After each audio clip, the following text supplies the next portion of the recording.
I saw my life going in three different directions. I was either going to get into the porn industry, I was going to go to prison, or I was going to die. I mean, all three were very real options for me. It's what happened to me in sobriety. That was what scared the shit out of me, because I was seeking attention from an emotionally and physically unavailable person, and I couldn't leave it. Having that new purpose, now there's been all these other gifts. I have no anxiety and depression. I don't suffer from OCD like I used to. I know how to say no and stand up for myself. Hello and welcome to 12 Steps and 12 Questions. My name is Silvio and I'm an addict. This pod is full of personal and inspirational stories of recovery from addiction. And in every episode, I'll ask each guest the same 12 questions about their life, addiction, and recovery. Quick warning, there will be some graphic descriptions and a healthy amount of swearing. For this episode, please welcome Ashley. Hi, and thank you for tuning into this new episode of 12 Steps and 12 Questions. I'm always keen to get fellows from all fellowships onto this pod to speak to us about their experience, and I'm really chuffed about today's guest. Ashley, would you like to introduce yourself? Absolutely. Thank you so much, Silvio, for having me on your podcast. I'm really grateful to be here today. My name is Ashley S. I am from North Carolina in the United States, and I am very grateful to be a sober and emotionally recovered sex addict and Al-Anonic. I joined Sex Addicts Anonymous back in July of 2021. And by the grace of God, I have been sober, sexually sober from my most destructive behaviors since November 2nd of 2021. However, I did find myself back in step one in sobriety, as I've heard from a lot of people in the rooms. And so I'm here to kind of share my story about that today for the first time. And I surrendered to joining Al-Anon back in February 2023. And I would say, the miracle of my emotional sobriety and recovery began on September 23rd of 2023. So, Right. That's a little bit about me. Wonderful. Thank you for sharing that with us. Now, right away, this is wonderful because it's somewhat outside of my comfort zone, but it also means that I'm likely to make silly mistakes and so on and so forth. So when I do, please forgive me, correct me, because I obviously I'm an alcoholic and a cocaine addict. And so while there's a lot of overlap, obviously, there's going to be whole areas that I'm not all that familiar with. So from the get-go, when I make mistakes, not if, but when I make mistakes, don't be shy. Well, sounds good. I'm from the South here in the U.S., so I might have a little twang. You might not understand, so just pause me if there's that's so good. any language dialect barriers. Yeah, that's great. So let's get going and let's talk about our question one, which is, did you have any adverse childhood experiences? That's a great question. And I do want to clarify before I even answer that. I did not have like a very physically abusive childhood or go through a lot of trauma like I hear in the rooms. I had a quote unquote good childhood. However, there were a lot of things that did happen, a lot of emotional abuse that I went through. We'll just stick with 12 and below since we're talking about childhood here, that I do think formed who I am or some of the challenges that I've been through and, led to my addiction. So the first thing that I think of is that I was an only child and I grew up just feeling like I never fit in. I spent a lot of time alone and that led to a lot of isolation later on. And one of my coping mechanisms was always being invisible. That was my superpower, not being seen. The other couple major of events that I think of is my mom was a twin sister, and both my mom and my aunt got cancer within a month of each other when I was 5. And so from 5 to 7, that was all I can think of is this. It was just one big time of cancer, and I basically went through a lot of abandonment during that time. I was being passed around to friends, family friends, neighbors, people who could take care of me because my entire family was so absorbed with taking care of my mom and my aunt. And a little bit about my parents. My dad, I went through a lot of emotional abandonment with my dad. Like I said, my caveat at the beginning, I had a good dad. He did the best he could, but I don't think he knew how to raise a daughter and how to be there for me or be interested in things I was interested in, things like that. But my mom, on the other hand, was very abusive emotionally. I was always in fear about upsetting her. She was, like the big book describes, she is the Jekyll and Hyde. I was always trying to people please with her, and I had to be perfect with everything that I did, the way I dress, the way I talk, school, church, you name it. It was instilled in me very early on. I had to be like number one at everything. And another thing is like I felt guilty for my basic needs, like my clothing or anything that required money. And I was spoken for and told how I felt or what I needed. From simple things like if I said I had to go to the bathroom, it's you don't have to go to the bathroom. You don't need that. And so that was constantly reinforced, like what I think and what I feel doesn't matter. And so why I mention all of that is it absolutely showed up in my relationships. The guys that I dated were just, and the one I ended up marrying was just like my mom. And then the last thing I'll just say, because I don't want to spend too much time on this question, is I had a very low self-esteem in childhood. My mom didn't take me to the doctor, and so I have a thyroid disease, and that didn't get diagnosed until I was 12. So I was gaining weight like crazy from 7 to 12, and overweight, braces, growing faster than other girls were at the time. So physically, I was a wreck. And so that just led to, again, it reinforced like the isolation, not fitting in, and the low self-esteem. So when I think about my childhood, it's a lot of that, a lot of abandonment and just low self-esteem.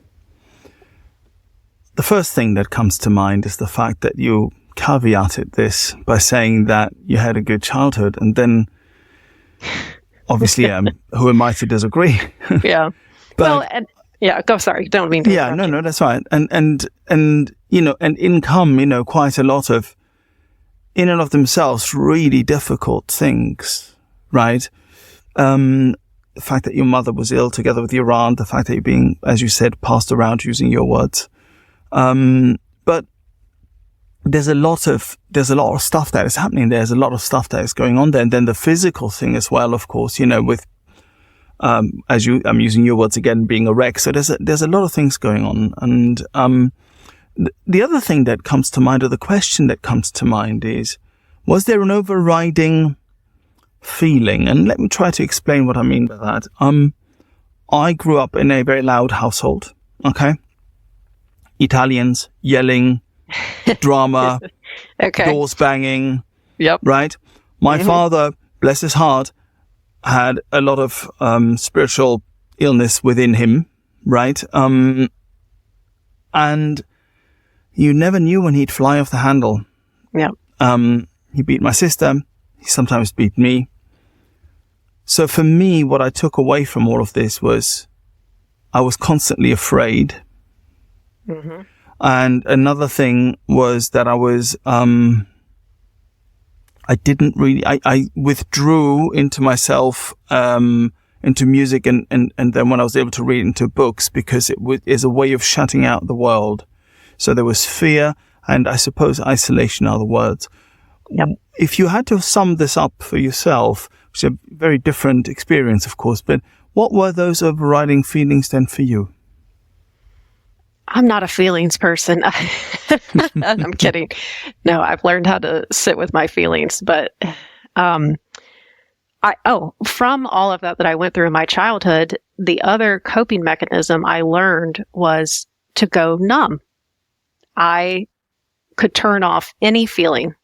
And so that obviously didn't serve me very well in the long run. But the overall feeling was that I was never good enough. I don't know if there's an exact feeling for that, but that was my takeaway. I always had to be fighting for dad's attention and for mom's love and acceptance. I just couldn't be who I was. It was never good enough.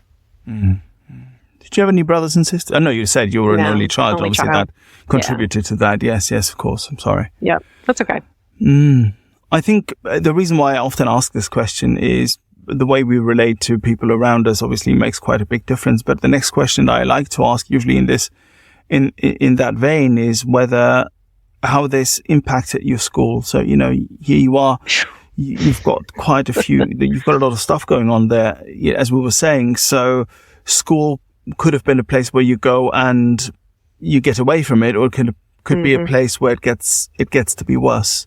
What was it? School is where I shined. So teachers was where I got my love and attention from, because I was always the top student. Like I didn't end up being valedictorian of my class. I came in 13th, which is a long story. Maybe we'll get into, but again, there was always that desire for me to be number one. And if I wasn't, I was crushed because I felt like I wasn't good enough. That's where that perfectionism was instilled in me.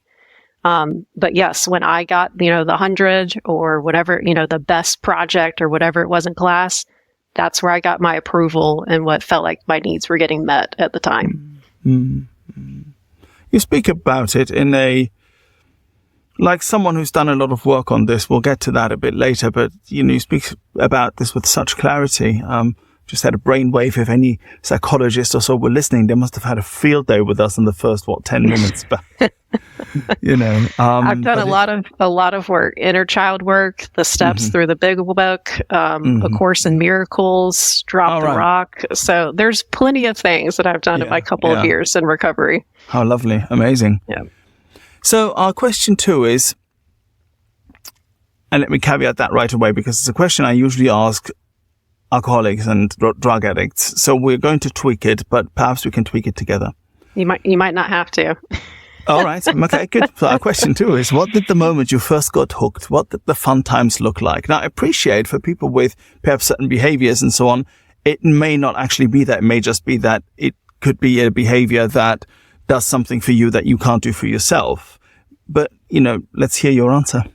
Oh, I know immediately what it is, because I think for an alcoholic, you can tell me if I'm wrong, you remember your first drink or for the first time it gave you that feeling, right?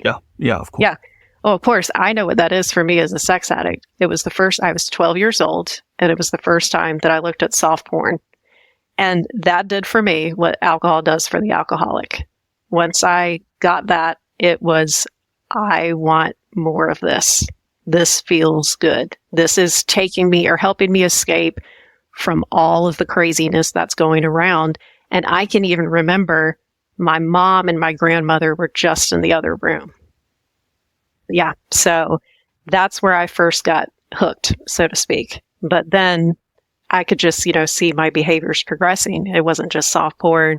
It was chat rooms. It was, having sex obsessively and compulsively. All those other steps, they were the first time to, I'm getting hooked with this new behavior. Yeah. And I just kept seeking, more and more of that. Mm-hmm. And what did it give you? I mean, for me, for instance, I'm first and foremost an absolute and total cocaine addict, or stimulants really, right? So anything that is crystal meth or speed, pills, anything that is amphetamines and cocaine. So when I ingest cocaine or any of those, there is a certain sense of relief that comes with it. I'm just like, oh exactly. My God. And is it a similar experience for you? I was going to say it is a breath of fresh air, or it was. Yeah. Caveat, it was a breath of fresh air until it started creating problems. But there was a time where there weren't any problems, I'm hearing. So for a little while, it must have been a good time. I'm watching this porn. It's fun. I mean, I watched porn when I was, 13, 14, and so on and so forth. So sure. There was clearly was there a sense of shame at this point or not at all? Yes. I grew up in a very religious household. So Southern Baptist, went to church every single Sunday with my parents. And we were second row Southern Baptist. Right. You got to be real, on your game if you're going to sit on the second row. But no, I mean, I was told like very early on, never drink alcohol, never watch porn, those kinds of things. And yes, I remember the first time that I watched porn and the first time I masturbated. It was, I shouldn't be doing this. Like I do remember that inner voice being there, but I did it anyway and it felt good. And it was like, screw that inner voice or that guilt and shame. And I just stuffed it down for 15 years. Right. Yep. Which is a considerable amount of time. Yeah. I mean, I'm very blessed that I came into a 12-step fellowship when I was 27. There are a lot of us. I would say it's probably not the majority, but there are a lot of us, But if I may, I do want to talk about the other side of my disease as well. Yes, please. Because my codependency, attention also does for me what alcohol does for the alcoholic. So once I get that little bit in, with a guy, all it can take is just a text like, hey, and I mean, boom, it's like I can feel it in my body. I mean, there's been research that's done on this. It's the chemicals in your brain. It's oxytocin, dopamine, and serotonin. So, I mean, I know that I'm literally powerless over neurochemical surges that are happening in my brain. That's a good combo, that. Powerful stuff. Yeah, for sure. Yeah. And if you don't mind, could you expand a bit on the attention and how it impacted you? When was the first time that you started noticing this? Or was it just all kind of related and a big ball of confusing emotions maybe until you were able to pick those things apart?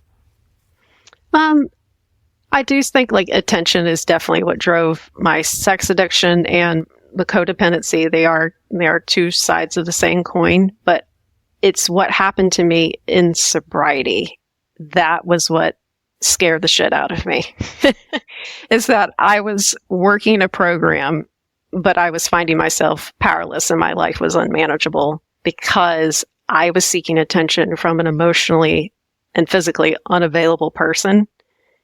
And I couldn't leave it. I couldn't say no. I couldn't get out of that toxic relationship. Right. Now, if we're looking at, one of the characteristics of our disease, of course, is the progression. So if I look at not just the amounts that I used and drank, but also the frequency, and then it got ever more difficult, and then I'm up 24 hours and 48 hours and so on and so forth.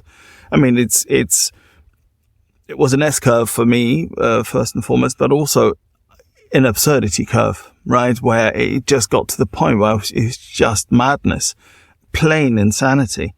Mm-hmm. So let's talk, if you don't mind, about your progression from that moment when you were 12 to perhaps the moment you got into the rooms.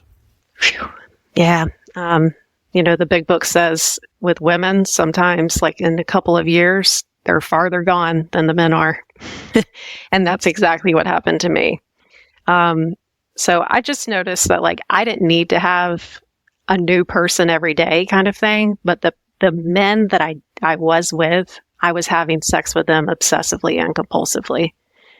I see now like it was to numb, to escape, to repress fear and resentment, whatever it was. I mean, I used everything as an excuse, but where I can see like the absolute worst behaviors for me is that I became a sadomasochist. I started that lifestyle of BDSM when I was 17. And that led to, I was married. I'm no longer married to that person now, but with my ex-husband, we began swinging and having, open relationship, and we went to strip clubs We went to sex clubs together. It's crazy that I say this out loud, but like I would be with my husband and I was trying to seduce another man when he was just sitting across from me. I mean, that is crazy to say that out loud.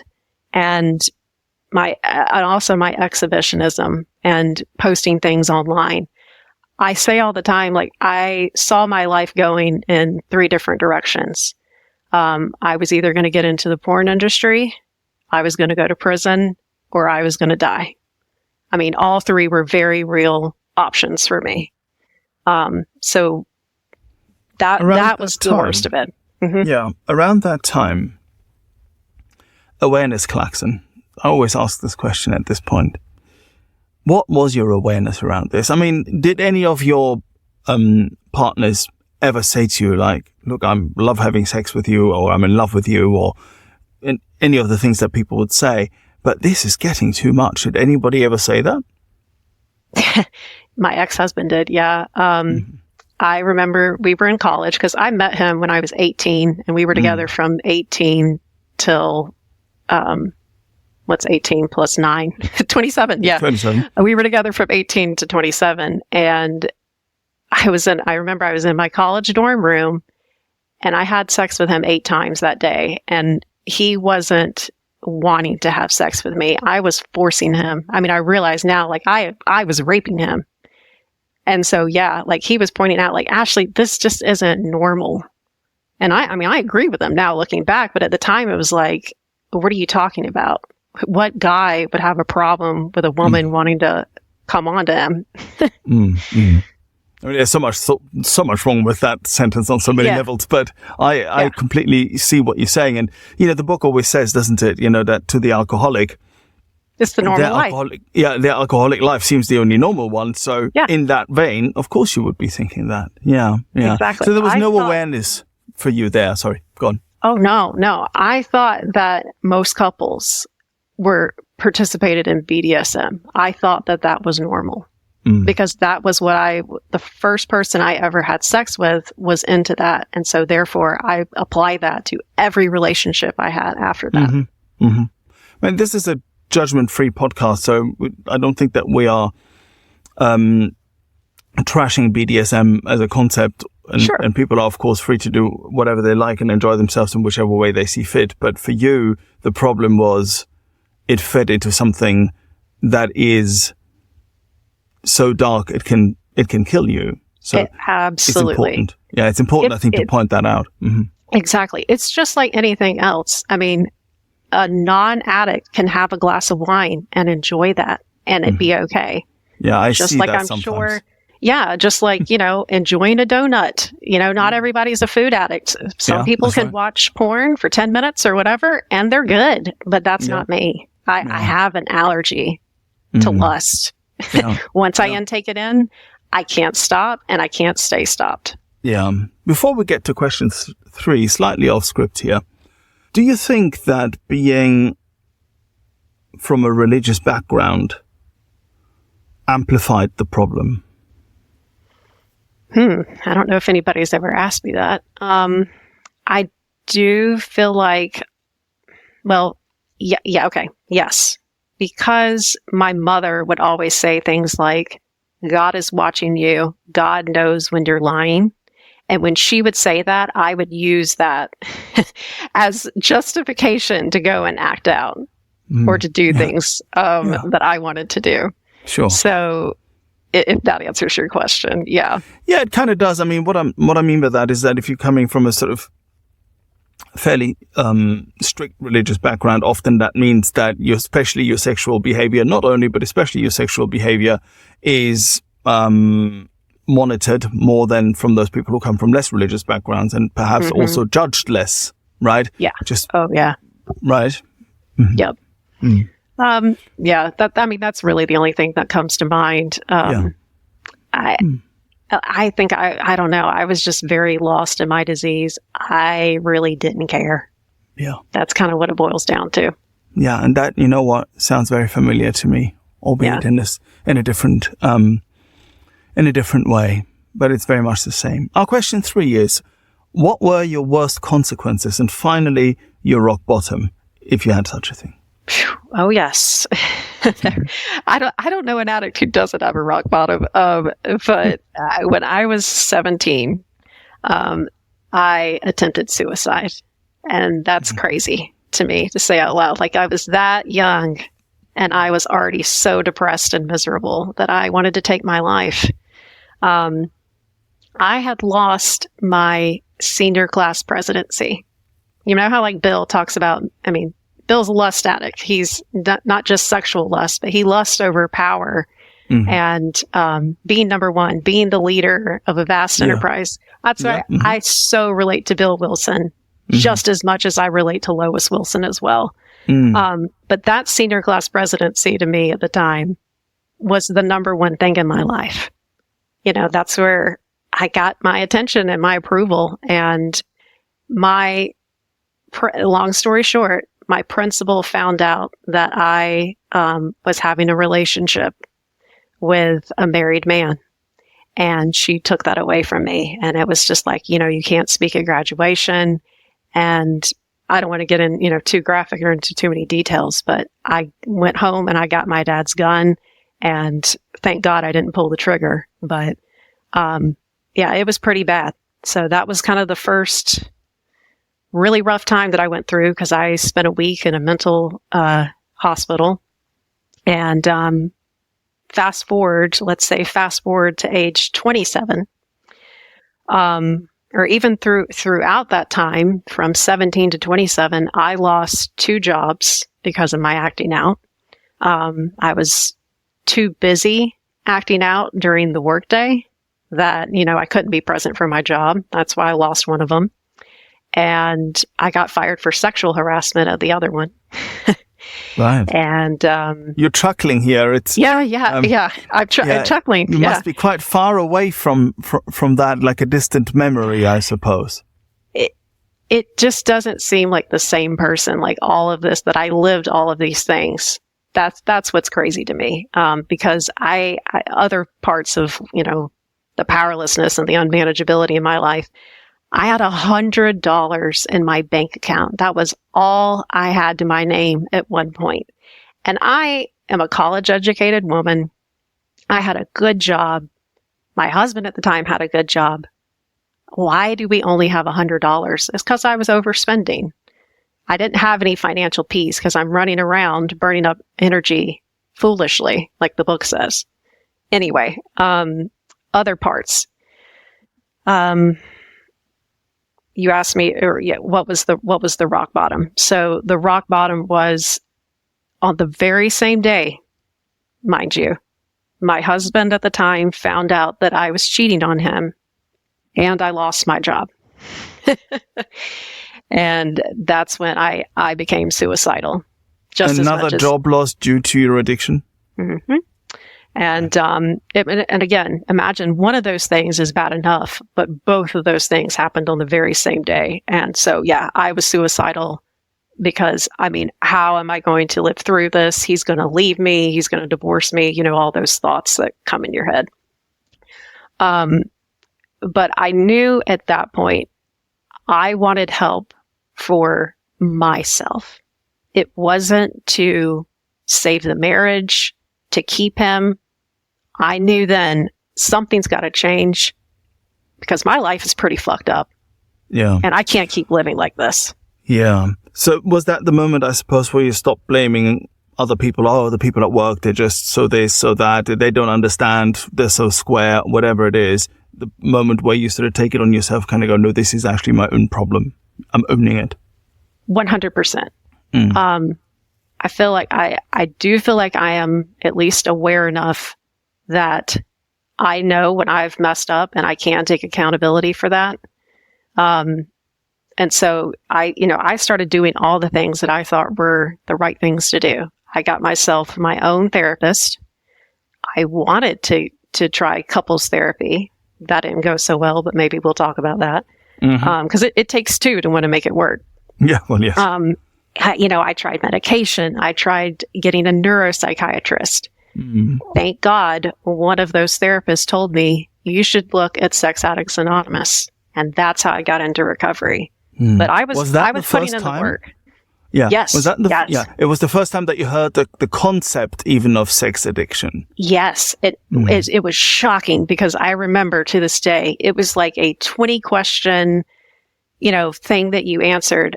And I was like, oh my God, I'm 18 or 19 of these things of the 20. I can't believe that there is like actually a term for what is going on with me, but I can't tell you the amount of like relief and like what that feeling was like, because I knew like I'm not crazy. Like I can get help for this thing. It's interesting, isn't it? And this might just be perhaps a moment to talk about the different stigmas that are attached to maybe cocaine addiction and versus sex addiction.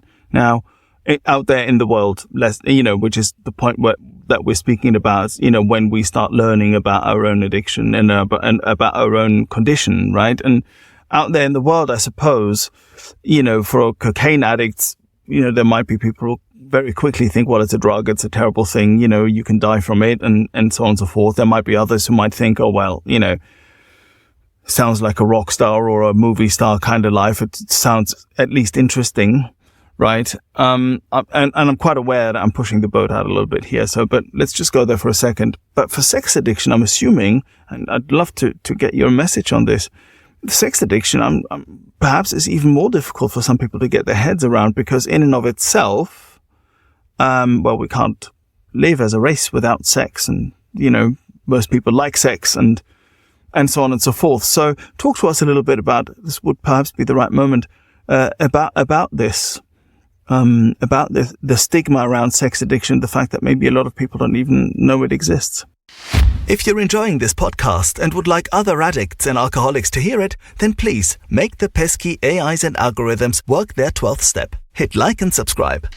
I don't think a lot of people understand that for food addicts and for sex addicts, it is harder to overcome our addiction, because an alcoholic can live without alcohol.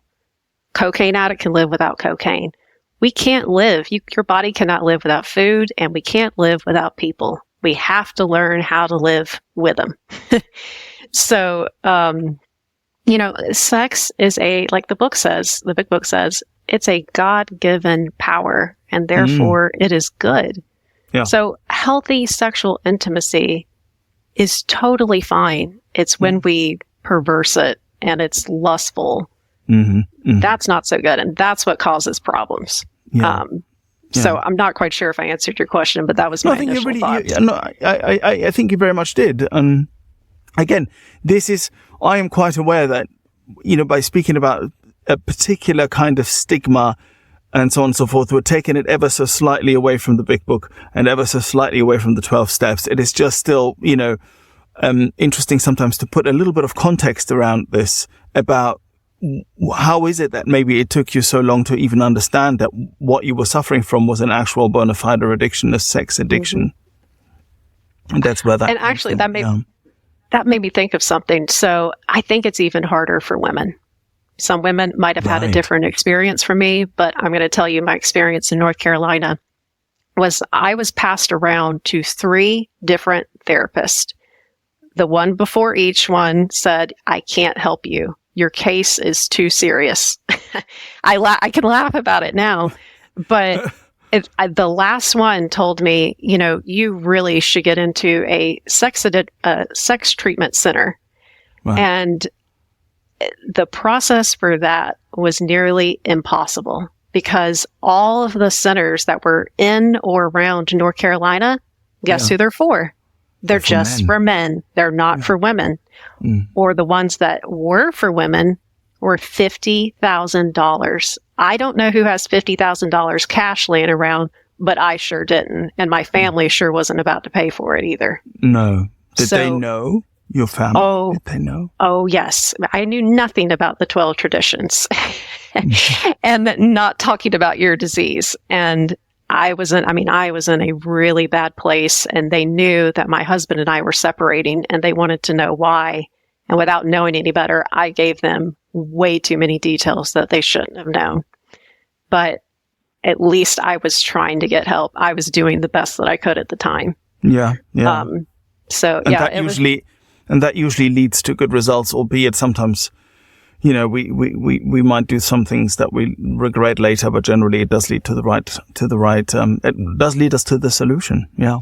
It does, because that's what forced me. I say forced. It forced me to use the steps. I had my very first sponsor. She's like, Ashley, you don't need to worry about going to the treatment center. Just work the steps. And she was right. She was absolutely right.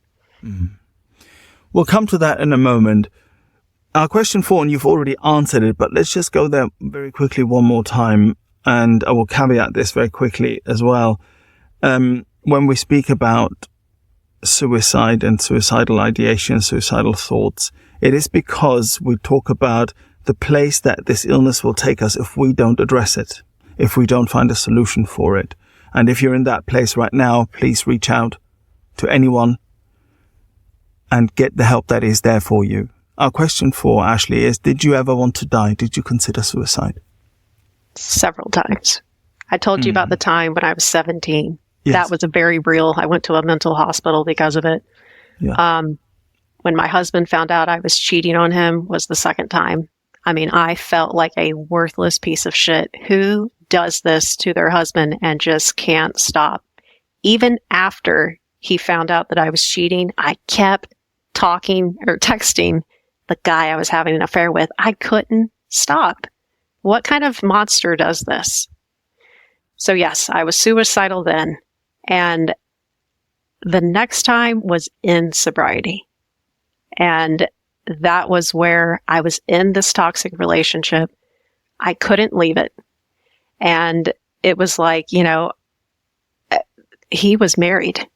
He was totally unavailable. I had no business being with this guy. But, I mean, he was giving me the attention and the approval that I needed. And when we were together, it was like, well, it felt good to have that little bit, it's kind of like breadcrumbs, but I couldn't be fully happy because I couldn't have him fully because he was married. Let's slow this down for a second, if you don't mind. So sure. You are already at this point in recovery for sex addiction. Yep. And you're still with this person. So who is unavailable, who's married. Yep. Would you consider, forgive me if I'm asking the wrong question perhaps, but would you consider this breaking your sobriety then, your sexual sobriety? This was totally new to me because this was just an emotional relationship. We never had sex up until this point. And so I had never been through this kind of thing before. It was also long distance. So this was just a totally different ball game. And that's why I joined Al-Anon at the time.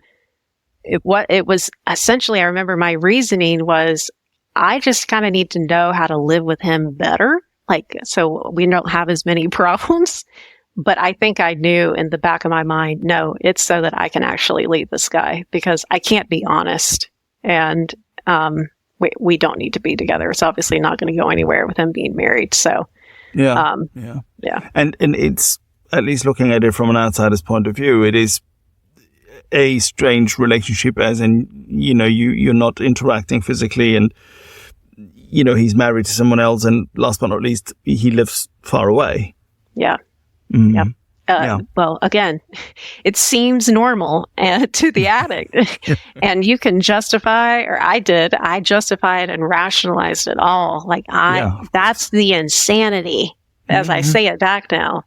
I mean, that I really thought, I am so committed to him as he is to me, and I could just totally overlook his wife. That, to me, that's insanity. Yeah, absolutely. Question 5. What other methods did you try to get sober before finding the rooms? Did you moderate, for instance, or try to? I tried my hardest. My mom, there was a couple of things my mom forced me to do at the time. She wanted me to see a church counselor.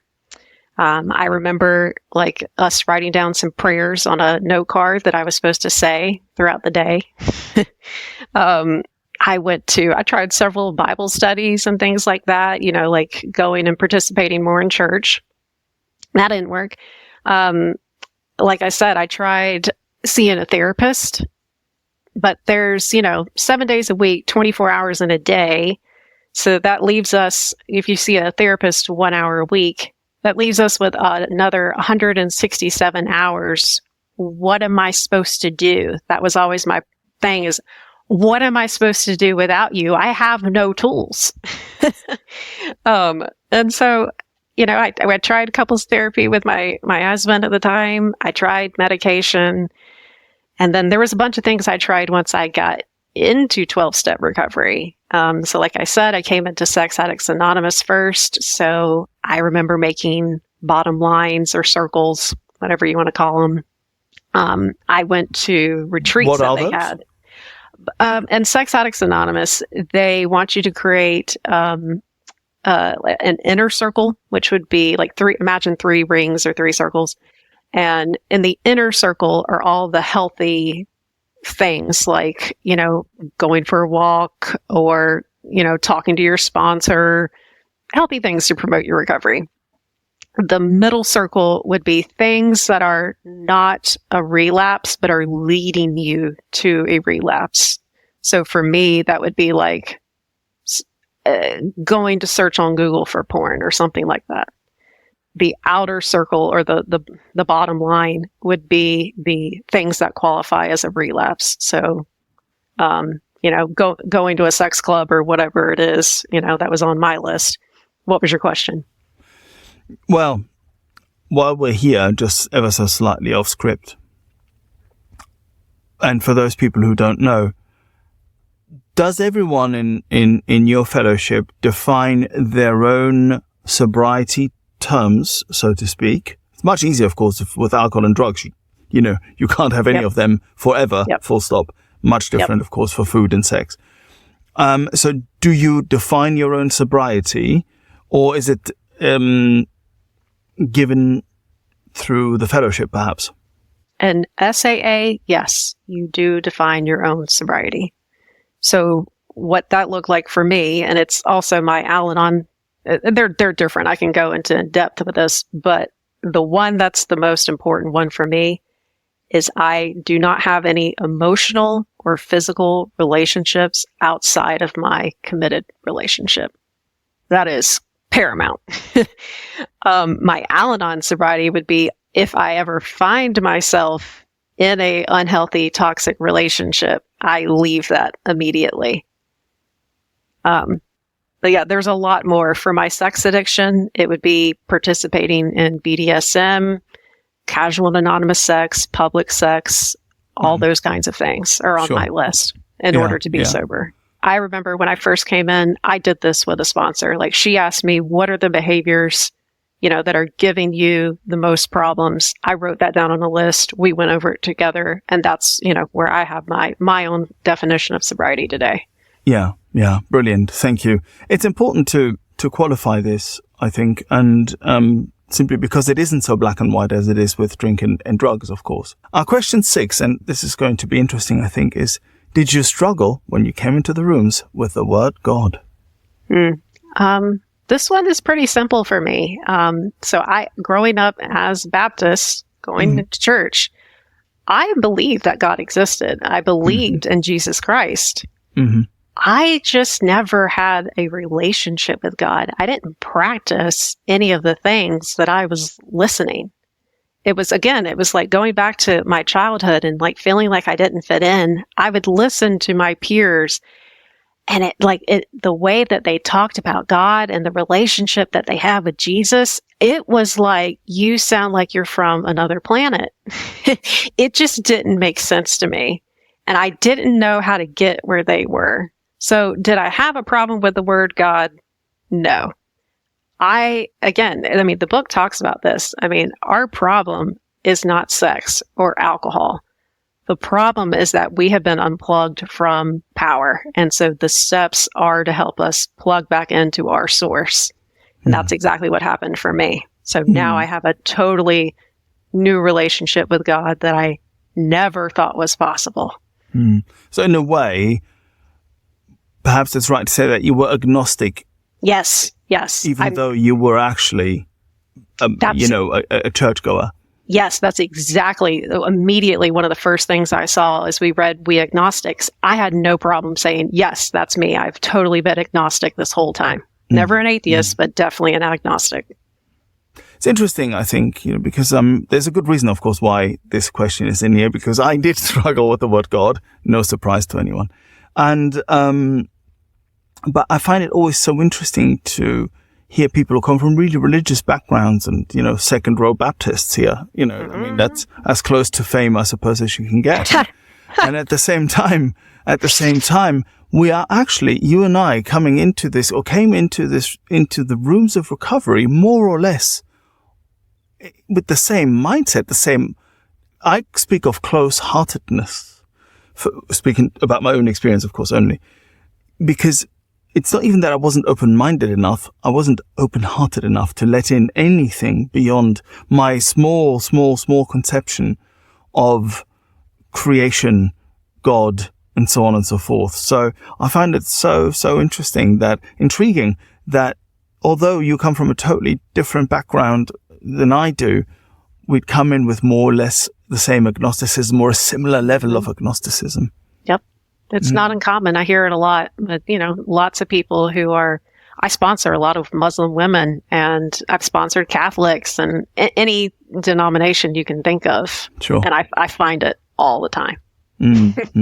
Yeah. Question 7 is, how do you experience your higher power, your God moments, maybe?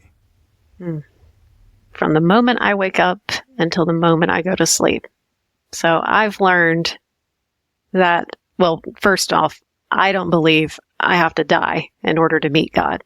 See, the book says, see where religious people are right.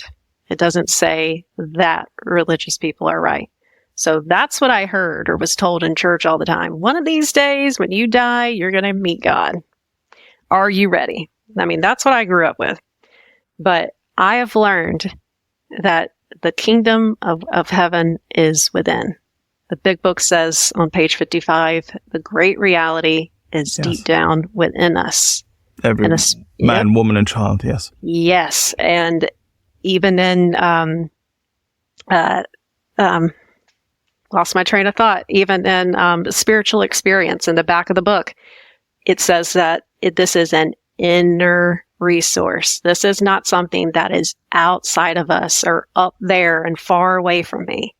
So my sponsor was so great at giving me these nuggets that just were aha moments. So then I was able to start seeing God every day, everywhere, and everything that I was doing. What was crazy to me is that I had been asleep to it the entire time. I just couldn't see it. So to give you an example, like I'm here in my house right now. I'm looking out my window. I see the sky. There's tree. There's grass. My cat's here beside me. There's tons of nature. And the spirit that is in all those things is the same spirit that's in me. There's no separation. And so I've learned, like, I am one with all of these things. And that's how I stopped objectifying men in particular, was to be able to see that I am one with them. I'm no better, no less than. They are the light of God, just like I am. There's no subject-object relationship there anymore. Exactly. And other ways that I experience God. So I've learned God is not in the past. God is not in the future. God is in the present. So I can pull myself back into the present moment when I find myself, drifting, like the book says, into worry, remorse, or morbid reflection. If I'm worried about what's going on in the future, worried, self-pity in the past, I can pull myself back to the present moment, and I know I'm aligned with God's will.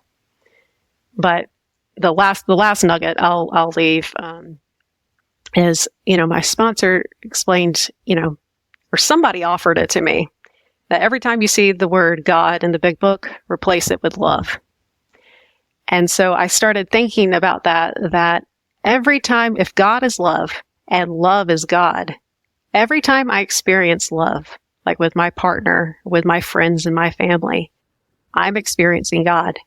That goes for everything else, all the other fruits of the Spirit, like forgiveness, patience, kindness. So now I'm more aware, oh shit, God is actually everywhere and in everything. I didn't realize it. I didn't have my spiritual eyes to see it. Yeah, we were blind to it in that state. Yep. Absolutely. Just wondering how this would have changed to question 6. Did you struggle with the word love? And how odd that sounds. And no one would kind of go, well, I mean, I'm sure someone would say, but it would entirely change quite a lot of stuff. Yeah, sure absolutely. Would. I think, well, it goes back to the childhood thing. When your parents say, I love you, but then their actions don't show that.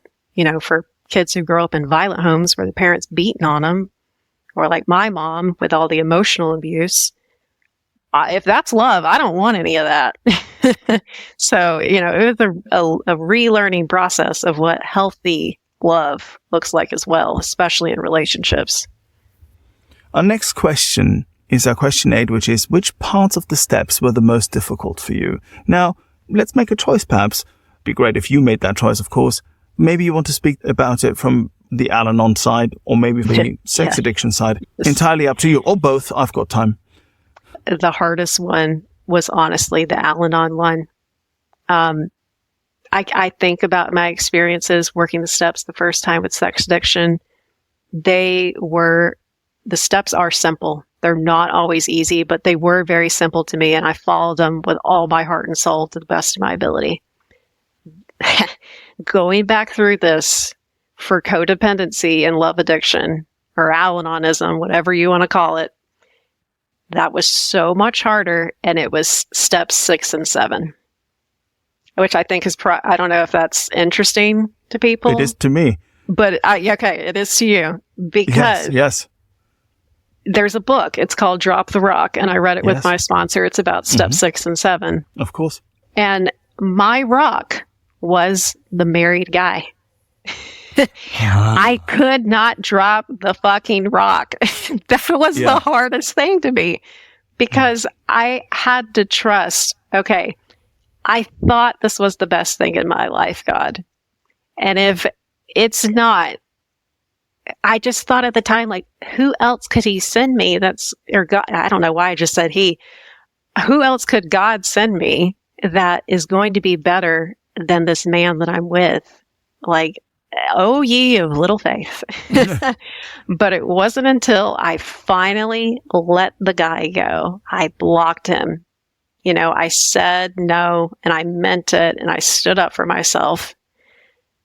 I let it go. And then life started to change drastically for the better after that. But it was the hardest thing to get to that point.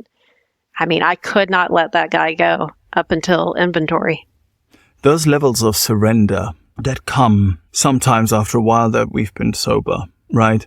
Either surrendering to a different part of our condition, like you were, or to behaviors in sobriety, in my sobriety, that were just so incredibly unhelpful. I held on to resentments against my father for way, way longer than I should have. And it was so hard, but once that level of surrender comes and you say, I'm ready to put this down, drop that rock, what does occur is really miraculous. No two ways about it. It is. It was like an overnight change. Everything. I started watching miracles pop up. Side note, I'm a student of the Course of Miracles, and so I can see miracles in different ways on a daily basis if you look for them. But it was just so many things started happening for the better. I got a better job that I absolutely love. It's the one that I'm in now. I literally have a notebook, and it's called God's Miracle List, and I just keep track of it. And so, I can't sit there and rattle off all the things that have happened since January, but oh my gosh, it was just amazing to watch. Like, just keep trusting God and carrying this message, and all the promises will come true. Mm-hmm. Do you step 9 promises, you mean? Oh no, there's promises with every step in the book. So no, of course, but most people, when we speak of the promises, we mean the step 9 promises. No, I'm talking about all of them. Wow. Okay. Step 3, step 10. They're everywhere. So, yeah. What was the name of the book? Well, there's a couple we've talked about, but A Course in Miracles? No, the other one that you just mentioned after that. Oh, I'm talking about the big book, like having promises in step 3. But didn't you just say that you had a book, God's book, miracle book, something like that, where you're taking... Oh, yeah. So I've just got a journal. It's actually my nightly review journal. And at the back of that, the very last page, I've got what's called God's Miracle List. Right, okay. And so where you write down what we probably would call gold moments. Okay, right, brilliant. Yeah. It's good to make a list of those. I mean, you don't really forget them, but it's by writing them down, you certainly make sure that you will never forget. It's just another way of cultivating that little plant called faith. Exactly. So much trust. It's like, if I keep doing this, what else is going to happen? God shows up in big and small ways all the time. Yeah. Question 9.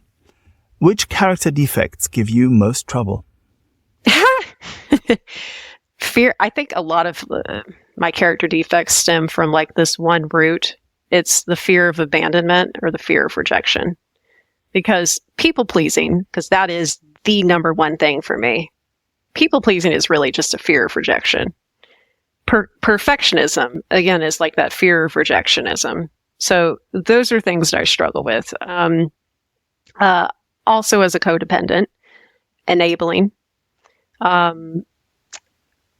avoiding, having too high expectations for myself and others.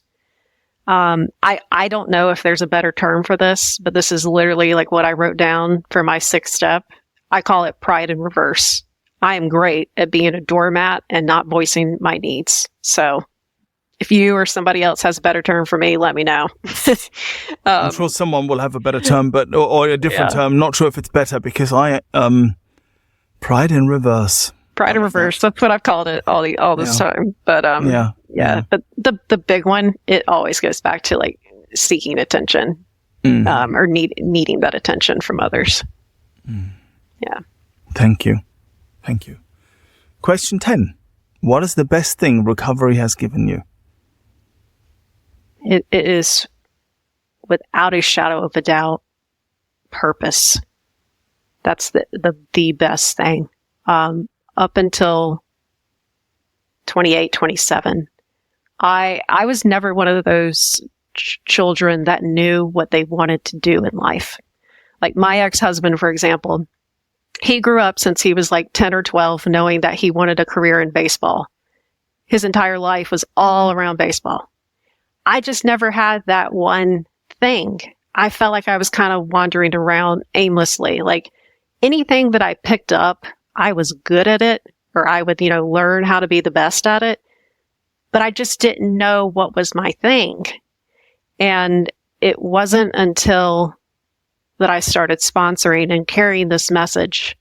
Like, I know my purpose is to fit myself to be of maximum service to God and to those around me. And I never expected that was going to happen in recovery, but it did. So with that, having that new purpose, now there's been all these other gifts. I have financial peace. I have no anxiety and depression. I don't suffer from OCD like I used to. I've got all these tools in my toolkit now. I know how to say no and stand up for myself. I've got friends. I've got better relationships with my family now than ever. I've got a stable job, one that I love. I've got physical healing. And probably the other things that are most important for me is, number one, is this feeling of being clean. And if you don't understand, I'll explain. Like, I have no secrets. I have no more amends to make. I live as honestly as I possibly can. And that, to me, it's like Bill says, like feeling like a mountaintop blew through and through. It's just feeling clean. Like, that's an indescribable feeling to me. And the other thing is, the big book promises, like, we are going to experience intimacy like never before. And that's exactly what I have now. I've got a very healthy, loving relationship that I'm in that I never thought would be possible.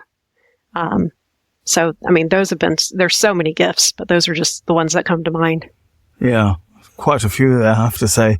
Yeah. I did not come to the rooms either to find purpose, right? I came to the rooms essentially because I came straight out of hospital, and I knew if I keep doing this, I'll die. Yep. There was also the fact that I would have liked, and I did, thankfully, keep my wife and a roof over my head and all those other things. So it was quite existential. And yet I did find purpose as well. And it is one of those things that comes and when it comes, it's not just a breath of fresh air, but it is the air that you didn't know you needed. I find that so interesting that you find that you had really been looking, well, I can only speak for myself, of course. Let me roll that back a little bit. But, I found that I had been looking for that kind of a purpose all along and didn't have it in my life. I just didn't have it. And it came with sobriety. And it is certainly right up there when it comes to what makes recovery so very special. Question 11. What would you say to a newcomer or someone wondering if they're an addict? Now, you can take this from any kind of angle in terms of sex addiction or Al-Anon, either which way. Well, they're different in my opinion. So what I would say to someone, if they're wondering if they're an addict, actually, I was reading with a new sponsee right before this podcast, and she asked me that question. Like, I'm not really sure if I'm an addict. And I asked her, the book is very simple. It gives us 2 drink tests or 2 sexaholic tests. On page 31, it says, we do not like to pronounce any individual as an alcoholic or a sex addict, but you can quickly diagnose yourself, step over to the nearest bar room, or, try and just engage in a friendship and start talking and end it abruptly, or, try some controlled drinking. And then try and, stop abruptly. Try it more than once. It won't take long for you to decide if you're honest with yourself about it. Maybe worth a bad case of jitters if you get a full knowledge of your condition. So drink test number 1 is, can I stop? And drink test number 2 is on page 34. And it says, try leaving liquor alone for 1 year. Try leaving a guy alone for 1 year. So basically, can I stay stopped? So if you can't leave the relationship or the booze or the food or whatever it is alone like that for 1 year, and you can't stop it abruptly, you might be an addict. So that was answer number 1 for someone who's wondering if they're an addict. What would I say to the newcomer? And I'm pulling from my own experience. So I think we've kind of glossed over this, but I'm a sex addict, but I absolutely love the Big Book. I went through the Big Book to work my steps. I sponsored through the Big Book. I wasn't getting what I needed from my fellowship that I first came into. And so I sought out a new sponsor. I sought out a new fellowship. I was willing to go to any lengths to recover from my addiction. I set aside every old idea, or tried to set aside every old idea that I had from my parents, from my religion, from other people in the meetings, so that I could have a new experience and be happy, joyous, and free in my life. So my advice to the old timer or the newcomer is still be humble and open-minded enough that you don't know it all. I certainly do not know it all about this Big Book. There's still more to learn. God's constantly revealing more to me. So it's to stay humble and open-minded. Wonderful. Wonderful. Question 12, our last question for today. What do you want your higher power to say to you, quote unquote, at the pearly gates? I think we talked a little bit about this before, so I love your questions. This is the only one I have a slight issue with, but yeah, go on. Yeah, because again, I don't feel like I have to meet God, or I have to die in order to meet God. I believe, again, the kingdom of heaven is within, and like the Course in Miracles talks about, heaven and hell is a choice. If I choose recovery and staying in love and forgiveness, that is heaven to me. If I'm choosing addiction or selfishness, dishonesty, resentment, and fear, I'm choosing hell. So that's kind of my thoughts, but that's great. Well, I was going to say the last thing. I mean, this is kind of going back to my Baptist roots, but I would just want God to say, well done, thy good and faithful servant. You've carried this message to the best of your ability. Mm-hmm. Mm-hmm. Well, you certainly have carried a message today for our listeners. I'd like to thank you, Ashley. You were absolutely brilliant with your honesty, and also with that incredible clarity that you bring to your conditions and to the big book knowledge that you have brought. It's been absolutely a privilege to speak to you today, and thank you for being my guest on 12 Steps and 12 Questions. Thank you so much, Silvio. I've thoroughly enjoyed being here. I'm grateful for you, for the listeners, for our 12 steps, no matter what fellowship you're in. So God bless everyone who's listening today. Indeed so. Thank you so much. We've come to the end of this episode. Thank you for listening. If you've enjoyed it and would like other addicts and alcoholics to hear it, then please make the pesky AIs and algorithms work their 12th step. Hit like and subscribe. While this pod is based on the 12-step recovery program, it's not officially affiliated with any 12-step fellowship. 12 Steps and 12 Questions is not substance or behavior specific. It's fully self-supporting and not for profit. And you know this next bit. It's not allied with any sect, denomination, politics, organization or institution. It does not wish to engage in any controversy, and it neither endorses nor opposes any causes.